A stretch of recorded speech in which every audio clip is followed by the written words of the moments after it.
नमस्कार दोस्तों, मैं अखिलेश कुमार स्वागत करता हूं आप सभी का एक नए वीडियो में। तो बात करेंगे परसिस्टेंट सिस्टम शेयर के बारे में, क्योंकि लगातार 5 दिन से इस स्टॉक में भी अगर बात किया जाए तो ये स्टॉक भी डाउन ट्रेंड में ही चल रहा है और 5200 रुपया से गिर करके फिलहाल देखिएगा तो इसका लास्ट वीक का हाई था, जो कि स्टॉक आ गया है 5000 के आसपास। तो इस स्टॉक में सपोर्ट कहां पे बनेगा और ये स्टॉक लगातार कंटिन्यूसली देखिएगा तो क्यों गिरावट दिखा रहा है, सारा चीज़ डिटेल से डिस्कस करेंगे। और आप लोग चैनल पे पहली बार विजिट किए हैं तो सब्सक्राइब कर लीजिएगा। तो चलिए दोस्तों शुरू करते हैं आज का वीडियो।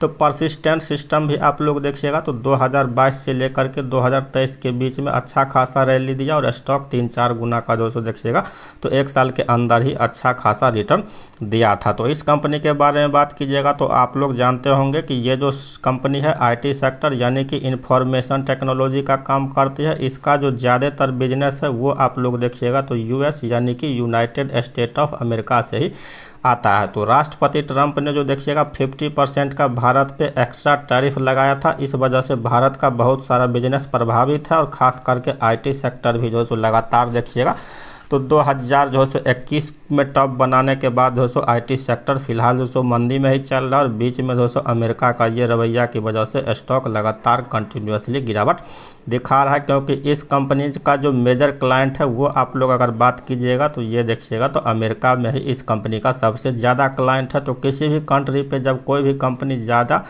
पूरा वहाँ पे देखिएगा डिपेंडेंट हो जाती है तो फिर उस कंट्री में कुछ भी मान लीजिए कि पॉलिसी बदलता है या उस कंट्री के साथ कोई विवाद बढ़ता है तो कंपनी को ज़्यादा परेशानी देखने को मिल जाता है। सेगमेंट वाइज रेवेन्यू का बात कीजिएगा इस कंपनी का तो सेगमेंटल रेवेन्यू देखिएगा BFSI यानी कि आप लोग देखिएगा तो जो भी बैंकिंग, फाइनेंशियल सर्विस और इंश्योरेंस से 31% का रेवेन्यू आता है, हेल्थ केयर और लाइफ साइंस से 22% का, सॉफ्टवेयर, हाईटेक और इमर्जिंग इंडस्ट्री से 47% का देखिएगा तो कंपनी रेवेन्यू जो जनरेट करती है। ग्लोबल प्रेजेंस के बारे में बात कीजिएगा तो टोटल देखिएगा तो कंपनी 21 कंट्रीज के साथ जो अच्छा खासा अपना बिजनेस करती है, जिसमें कि ऑस्ट्रेलिया, कनाडा, जर्मनी, जापान बहुत सारा कंट्री है। जिसमें रेवेन्यू ब्रेकअप अगर आप लोग देखिएगा तो नॉर्थ अमेरिका से ही कंपनी 4000 करोड़ का अगर रेवेन्यू कर रही है तो उसमें सीधे समझिए तो लगभग जो आप लोग का 3000 करोड़ का रेवेन्यू सिर्फ नॉर्थ अमेरिका से आता है। यूरोप से 9%, इंडिया से 10% और बाकी से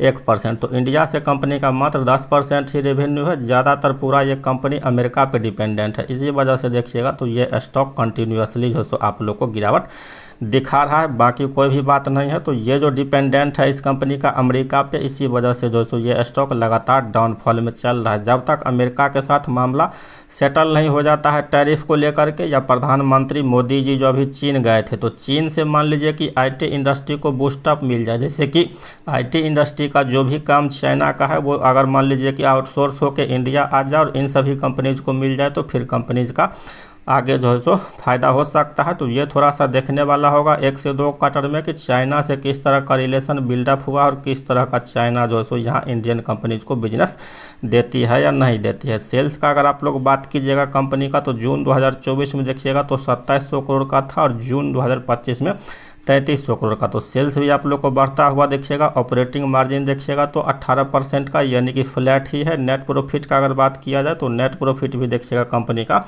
बढ़ा हुआ है। पिछला साल अगर आप लोग देखिएगा तो 306 करोड़ का मुनाफा था, पिछला क्वार्टर में 396 करोड़ का, और इस साल कंपनी ने 425 करोड़ का मुनाफा किया है। लेकिन अमेरिका से तनाव की वजह से जो स्टॉक नहीं चल रहा है, तो ये थोड़ा सा मुख्य रीजन है स्टॉक को परफॉर्मेंस नहीं करने का। अगर चार्ट आप लोग एनालिसिस कीजिएगा डेली चार्ट इस स्टॉक का तो 4800 रुपया पे डेली चार्ट पे आप लोग को सपोर्ट जो देखने को मिल जाएगा। तो ये स्टॉक उससे पहले हो सकता है तो बाउंस बैक दे सकता है, क्योंकि 5 दिन से स्टॉक लगातार गिर रहा है तो 1-2 दिन में ये स्टॉक रिवर्सल करने